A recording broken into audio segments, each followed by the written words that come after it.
The debt limit is a legal cap on how much the federal government can borrow to pay its bills. It covers all kinds of spending, such as Social Security benefits, military salaries, interest on the national debt, and tax refunds. The debt limit does not authorize new spending. It only allows the government to pay for what Congress has already approved. The debt limit is set by Congress and can be raised or suspended periodically. If the debt limit is not raised or suspended, the Treasury Department will run out of money to pay all of its obligations. This would cause the government to default on its legal obligations for the first time in American history. A default would have catastrophic economic consequences. It would damage the creditworthiness of the United States, increase borrowing costs, disrupt financial markets, and threaten the jobs and savings of everyday Americans. It could also trigger a global economic crisis, as many countries and institutions rely on U.S. Treasury securities as a safe and liquid form of investment. The debt limit deadline is approaching fast, but talks between the White House and congressional Republicans are moving very slowly. The Treasury Department has been using extraordinary measures to avoid defaulting since August 1st, when the last suspension of the debt limit expired. But these measures will run out soon, possibly as early as October. Democrats and Republicans are in a standoff over how to resolve the debt limit crisis. Democrats want to pass a bipartisan bill to suspend the debt limit until December 2022, as they did 3 times under President Trump. Republicans want Democrats to raise the debt limit on their own, using a special budget process called reconciliation that only requires a simple majority in the Senate. Both sides are accusing each other of playing politics with the economy and risking a default. Democrats say Republicans are being irresponsible and hypocritical, since they supported raising or suspending the debt limit under Trump when he added nearly $8 trillion to the national debt. Republicans say Democrats are being reckless and wasteful, since they want to raise or suspend the debt limit to pay for their $3.5 trillion spending plan on social programs and climate change. The House is expected to recess on Thursday and will be called back for a vote if a deal is reached. The Senate is still in session and could vote on a bill to suspend the debt limit as early as this week. But without Republican support, the bill is unlikely to pass. The clock is ticking for both parties to find a way out of this impasse before it's too late. In this section, we will look at how Republicans have repeatedly used the debt limit as a political weapon to demand spending cuts or policy changes from Democrats, even though they agreed to suspend the debt limit 3 times under President Trump without any conditions. The debt limit, or debt ceiling, is a restriction imposed by Congress on the amount of outstanding national debt that the federal government can have. Once the debt limit is reached, the federal government cannot increase the amount of outstanding debt, losing the ability to pay bills and fund programs and services. This could lead to a default on the U.S. debt, which would have severe consequences for the economy and the global financial system. The debt limit has been raised or suspended 78 times since 1960, with bipartisan support and no preconditions on most occasions.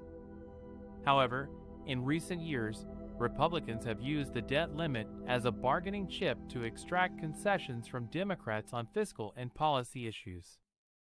For example, in 2011, Republicans threatened to block an increase in the debt limit unless Democrats agreed to cut spending by $2.4 trillion over 10 years. This resulted in a tense standoff that lasted for months and led to the first ever downgrade of the U.S. credit rating by Standard & Poor's.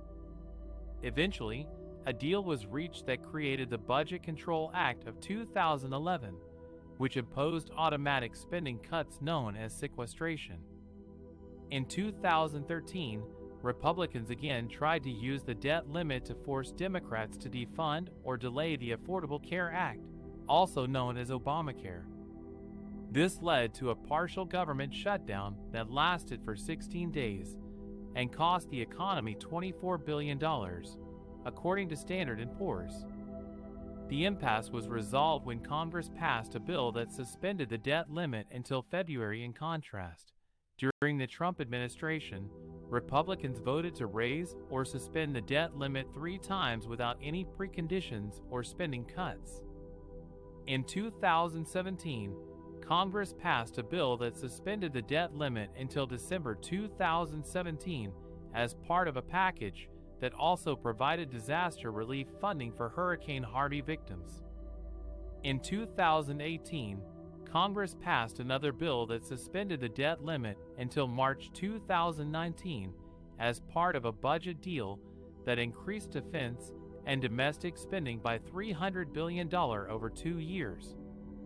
And in 2019, Congress passed a third bill that suspended the debt limit until July 2021 as part of another budget deal that increased defense and domestic spending by $320 billion over 2 years.